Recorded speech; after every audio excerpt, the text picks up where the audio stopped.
Welcome to the third annual Save Our Wild Horses Conference, the only professional conference of its kind in the wild horse community.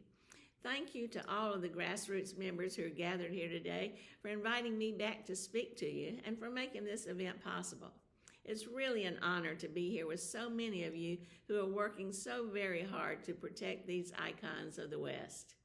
Since I entered politics, I've made it a priority to protect animals.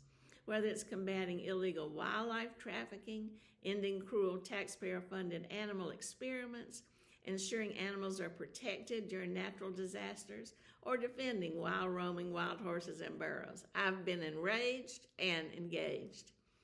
As many of you gathered today know, the Bureau of Land Management is directed to humanely manage wild equine populations.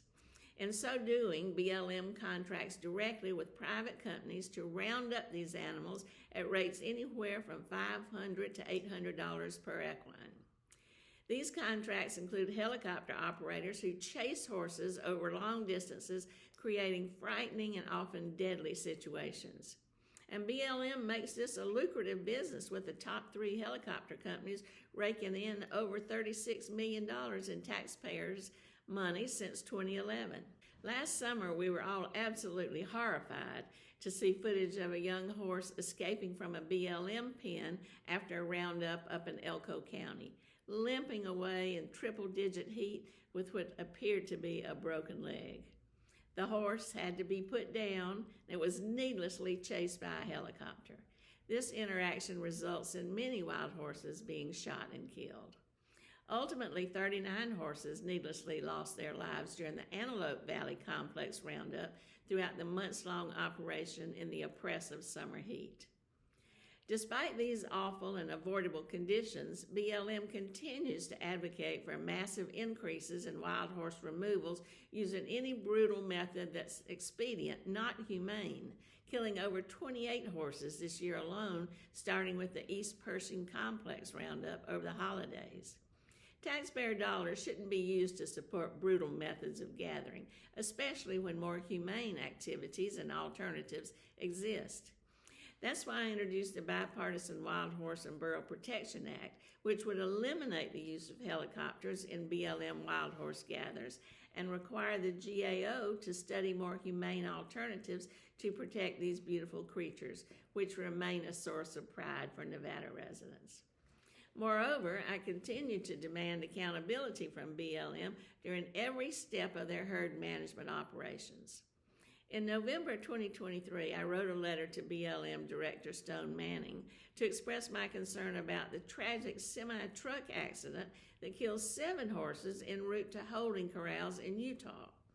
If BLM weren't so overzealous in its approach to removing horses from public lands, these horses would not have been shuttled such a long distance to overcrowded and poorly managed holding pens, where the population of wild horses in captivity creeps closer to the overall population in the wild.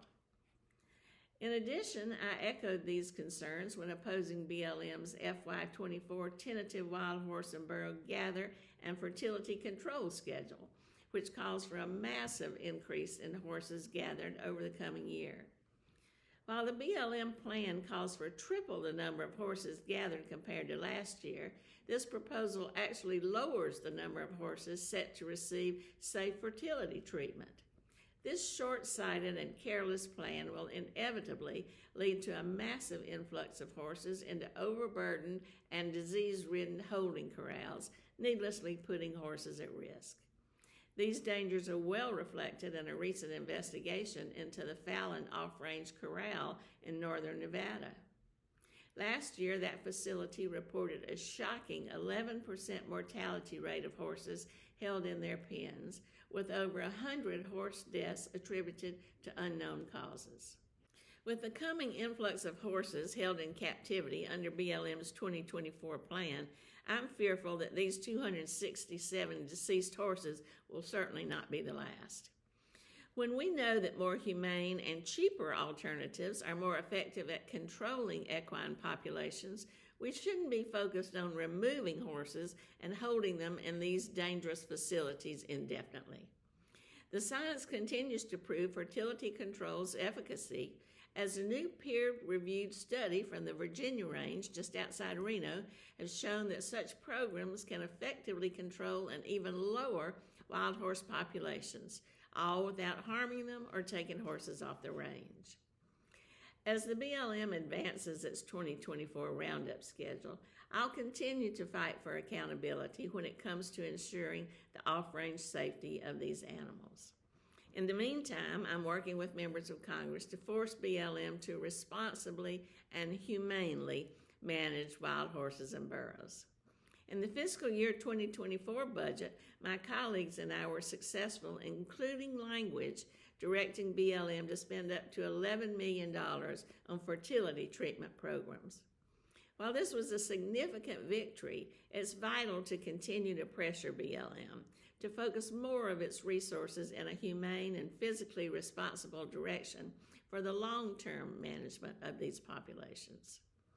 This year, Congressman Cohen, Schweikert, and I are once again leading a letter to the Appropriations Committee requesting BLM spend 10%, just 10% of its budget on humane, proven, and reversible contraceptive vaccines.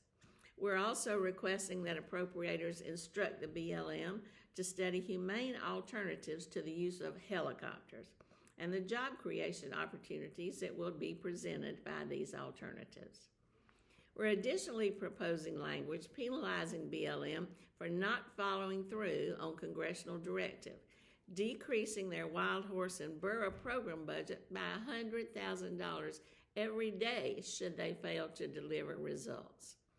It's my hope that the inclusion of this language will help advance BLM's directive to humanely gather and better protect the lives of wild horses and burros, while it'll also create workforce opportunities that can provide significant savings to taxpayers. To advance these policies, I need the assistance of the incredible advocates gathered here today.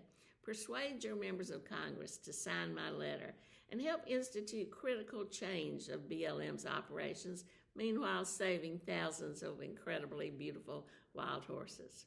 So I hope you enjoy your time here in Reno. It's not Las Vegas that I represent, but there are still many wonderful things to do and sights to see. You know you can always consider me a friend, so please don't hesitate to reach out to my staff or drop by my office. Send us good information if we can ever be of service. So thank you very much for your advocacy. I hope to see you soon.